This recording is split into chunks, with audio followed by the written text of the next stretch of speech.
Hi Gemini, I'm Kay. Welcome to the Intuition Tarot.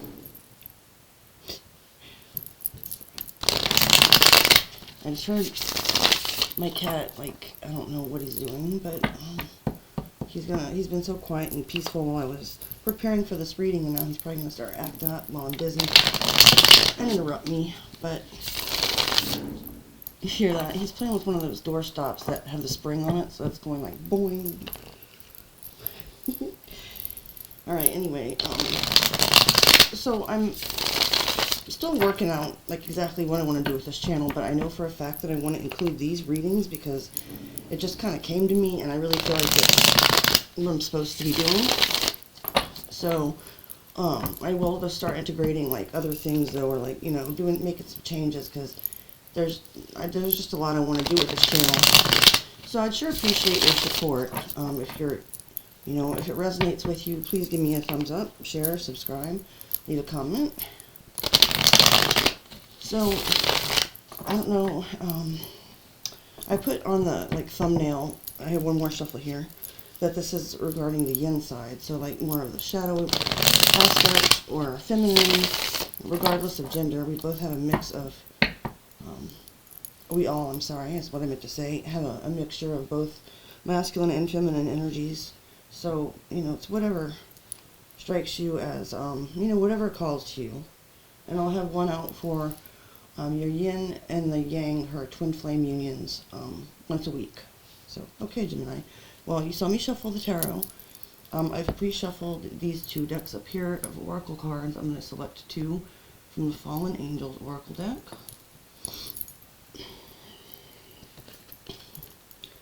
First card is Zagan 48 Transformation. Sorry about the glare. And the second one is, well, it looks like Gap, but maybe it's Gop, I don't know. But it's 36 Change Development. So I'm going to read the explanations of those from the Oracle guidebook, and then I'll lay down the tarot. Okay, 48.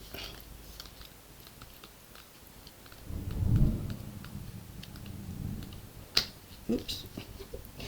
Okay, it says 48 Zagan, element fire, planet sun. Message: a fundamental change is not only needed but perfectly possible if you open your mind. Zagan's totem beast is the bull, which links him to Morax and the apostle Luke. Zagan was a patron of the old alchemists, processing as he does the secrets of transmuting one material into another. Base metal into gold, water into wine, blood into wine, and vice versa. Some legends say it was Zagan who helped Jesus perform his miracle at the wedding in Cana and inspired the similar miracle at the Last Supper. Zagan is even able to make fools wise. Ooh, very interesting. I'm getting kind of like a mixture of like the Death card with temperance and something else in that. Neat. Okay, so then 36. My vision is poor. I have to replace my glasses. Okay, so 36, Gop or Tap. Element air, planet Mercury. Message: unless opposed by Byleth, which it isn't here, this card bodes well. Act while your enemies are distracted. Ooh, sneaky. And then it says, Gop is a powerful angel, almost the equal of Byleth and a rival to him. According to legend, Gop was once forced by the magical spells of either Solomon or Noah's son, Shem, to serve Byleth in the composing of a book on mathematics, and has resented it ever since. So when paired together, Gop and Byleth represent strife and discord. Alone, Gop can stir either love or loyalty. He can steal the strength of enemies and afflict them with lethargy. Whoa. Okay, well, I hope those resonated. I like to kind of leave those, you know, to speak for themselves.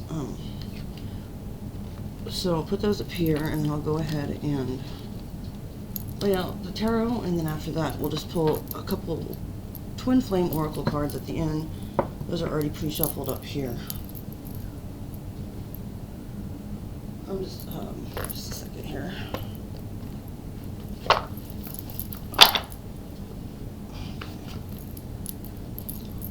So y'all saw me shuffle these, like I mentioned before. Let me do this. Thank you, Spirit.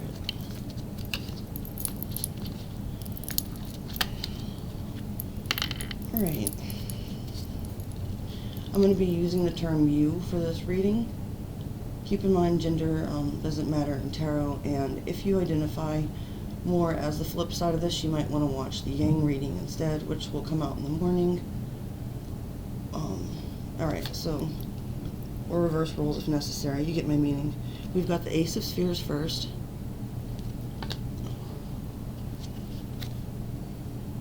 Four of Swords.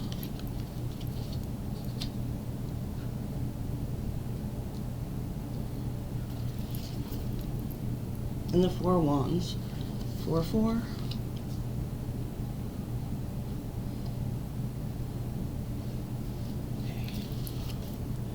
High Priestess. 6 of Wands. One of them last night, I think it was Aquarius, had the 6 of Wands in the same place, but it might have been Libra. King of Spheres. And we've got one more row to lay down here. The Hierophant.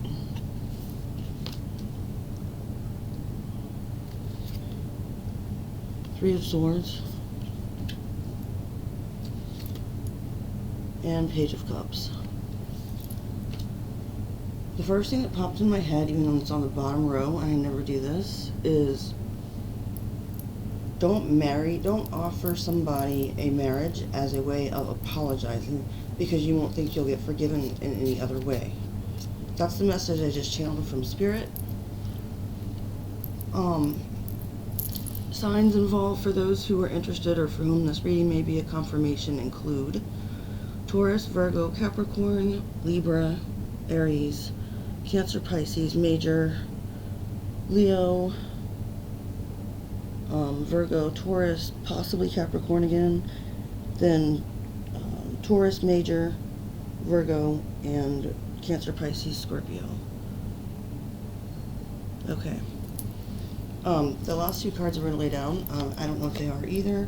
They're going to reflect short-term outcome, like what it looks like in the 3D, and then kind of like a 5D outcome, where the overall trajectory of this twin flame connection is heading.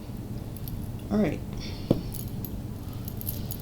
So, Gemini, I hope y'all are all well tonight.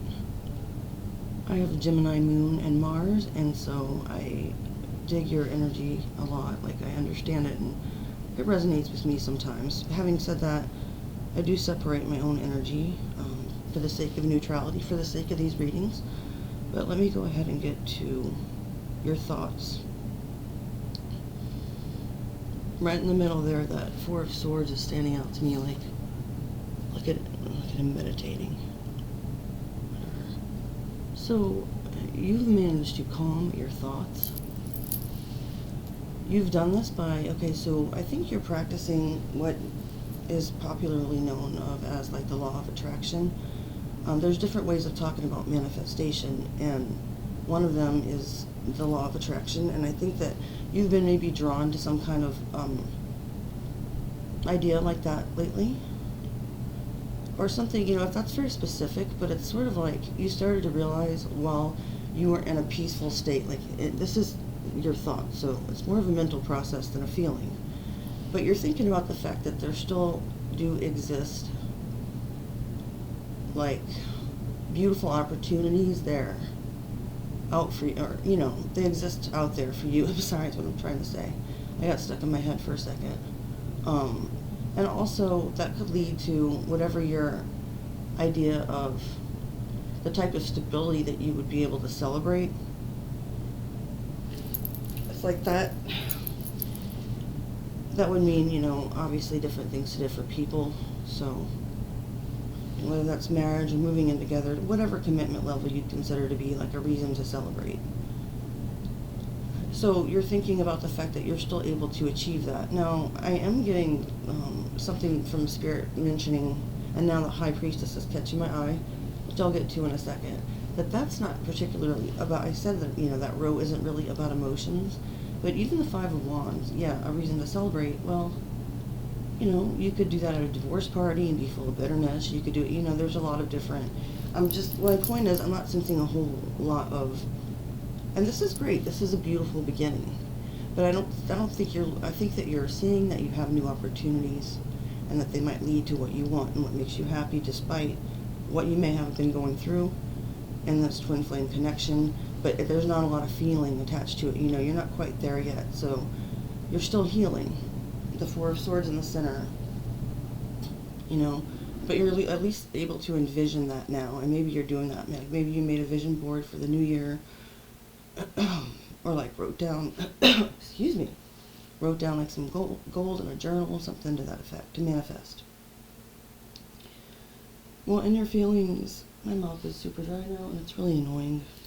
Those of you who have misophonia, give me just a second to get one sip of water, because otherwise I'm going to keep coughing, and that would be even more annoying.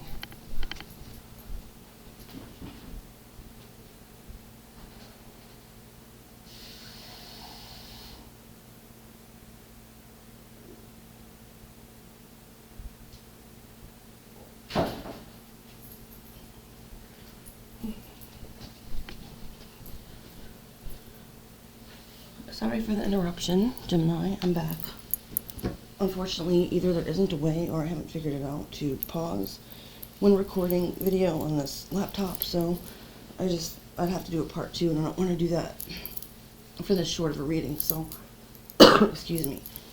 Looking at your feelings, let me remind me, this is the Queen of, no, it's the King of Spheres, okay.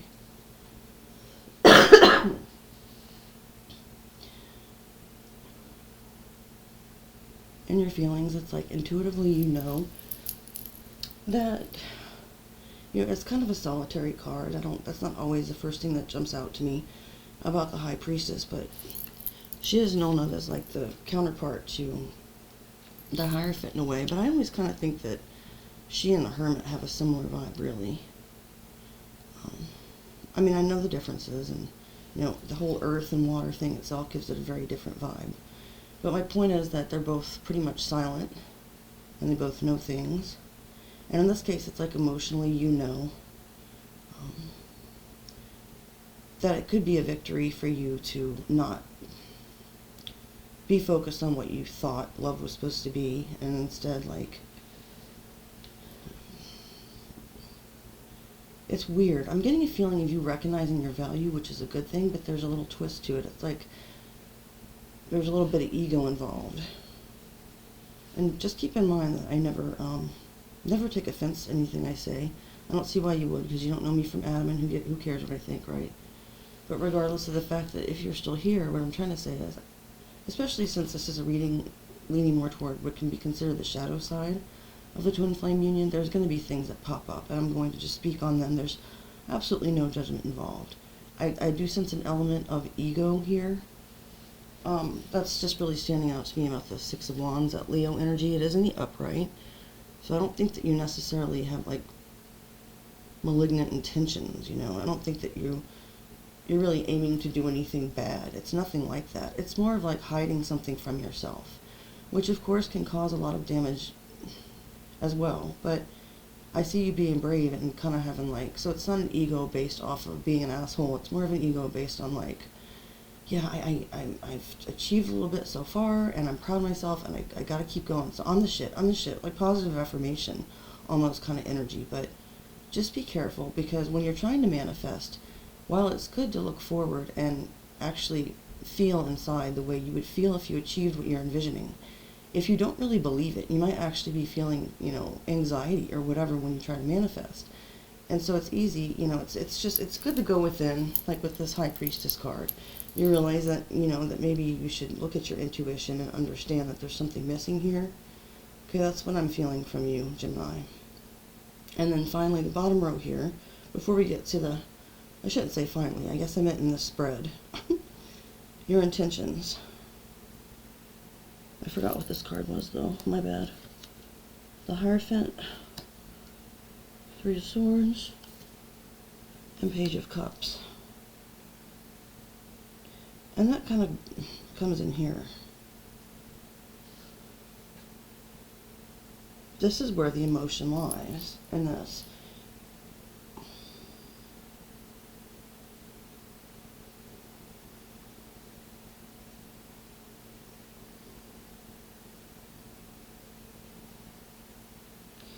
Your intention, I believe, Gemini, is to...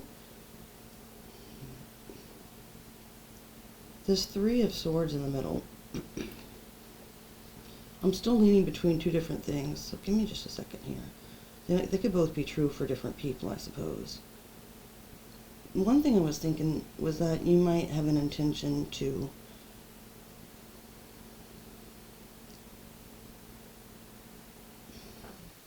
not exactly harm someone, but in a way play God by creating pain back for them, the pain that's equal to what you experienced. And you might kind of cloak this in, it might just start out as a small spark of emotion within you, like an idea.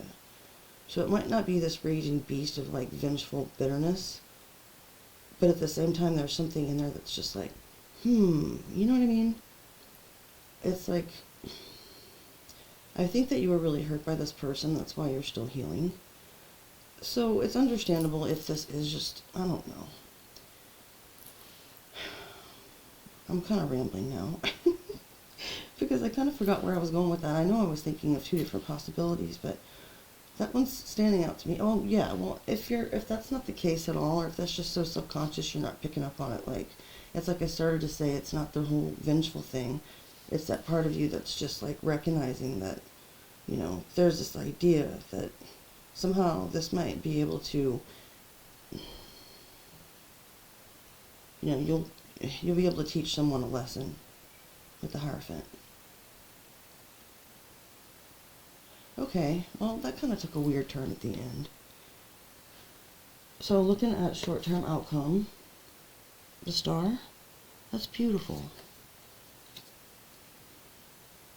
Aquarius energy there, so I see this being like someone who might be more in their shadow aspects, that is kind of seeing that light breaking through. So, you know, if you are going through some things that might be considered not so spiritual or high vibrational, just know that it's normal for everyone to have those things.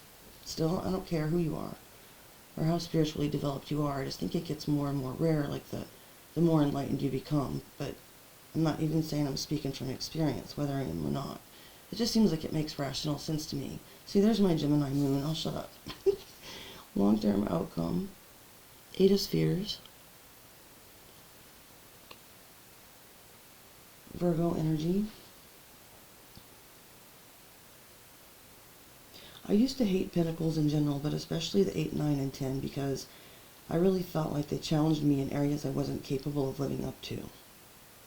So for instance, you know, with the mental health issues and stuff I went through, and some addiction issues and so forth, it's like I had a very hard time, and that even sounds like an excuse. It's not that I was lazy, I had a very hard time forcing myself to do things that I didn't enjoy. And the point of my mentioning this is that when I started to get into astrology more, I realized that Virgo was my north node. And at first that didn't make sense, because I was like, well, you would think that I would love it then, you know, like the Pentacles or Virgo, like I'd be attracted to that energy, because that's where I'm supposed to be aiming more, and I'm not material at all. I don't care about Pentacles, you know, this kind of attitude. And this is making me think of like that Virgo North Node energy. It's like, I think that, yeah, you'll be working, but it's not as mundane as it sounds. Like, either you're going to be working on yourself, or you're going to be working on the twin flame connection, but it's kind of the same thing. It's just that it makes it a lot easier to get through the process, I think, if you don't make the whole twin flame union thing your focus. And, you know, yeah. Okay, so I'm going to get 2 cards out of this twin flame oracle real quick, and I already, if I could speak, my bad, you guys. I already pre-shuffled it, as mentioned before. Oops, I forgot the introduction card was in there. That's weird, though. That might be some kind of message. I think that's where I'm supposed to... Yeah. Okay. Thank you, Spirit. So we have split energy. Options, unfocused, multitasking. Decide what you really want. speaking of manifestation, right? It's best, too, to make sure that you understand what you're aiming for, right, Gemini? And we've got free will. And this is perfect here, because honestly, even if you are like on the more shadow side right now, Gemini, I think that there's a part of you that realizes, though, that, you know, you can manifest so far, but that it's not okay to fuck with somebody else's free will, ever. And that's a very important rule. So it says choices, decisions, contact, and action. Action cannot be forced. Amen. Alright, well, I'm going to end the reading there. So if you if it resonated with you, then please hit the like button, share, subscribe, hit the notification bell and all. I appreciate your time and attention, and I'll see you guys again soon. Bye, Gemini.